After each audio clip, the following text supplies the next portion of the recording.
ಒಬ್ಬ military officer ಇರ್ತಾನಂತ. ಹೆಂಡತಿ ಅವನು ಇಬ್ಬರೇ ಇರ್ತಾರೆ. ಮಕ್ಕಳಿಬ್ರು US ಒಳಗೆ ಸೆಟಲ್ ಆಗಿರ್ತಾರೆ.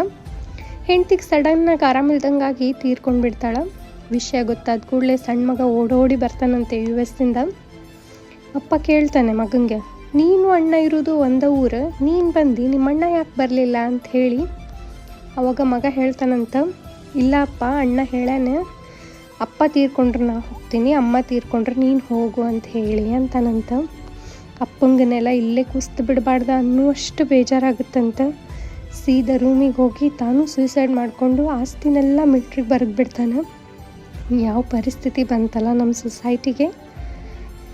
ಈ ವ್ಯಾಲೆಂಟೈನ್ಸ್ ಡೇ ಹಿಂದೆ ಬಿದ್ದರೂ ತಿರುಗಿ ನೋಡದೇ ಇರೋ ಹುಡುಗಿ ಜೊತೆ ಕಳೆಯೋ ಬದಲು, 10 ಹುಡುಗಿರನ್ನ ಮೇಂಟೈನ್ ಮಾಡೋ ಹುಡುಗನ ಜೊತೆ ಕಳೆಯೋ ಬದಲು, ನಿಮ್ಮನ್ನು ಜೀವಕ್ಕಿಂತ ಹೆಚ್ಚಾಗಿ ಪ್ರೀತಿಸೋ ನಿಮ್ಮ ಅಪ್ಪ ಅಮ್ಮನ ಜೊತೆಗೆ ಕಳೀರಿ, ಅರ್ಥಗರ್ಭಿತವಾಗಿ ಆಚರಿಸ್ರಿ ಅಂತ ಹೇಳ್ತೀನಿ.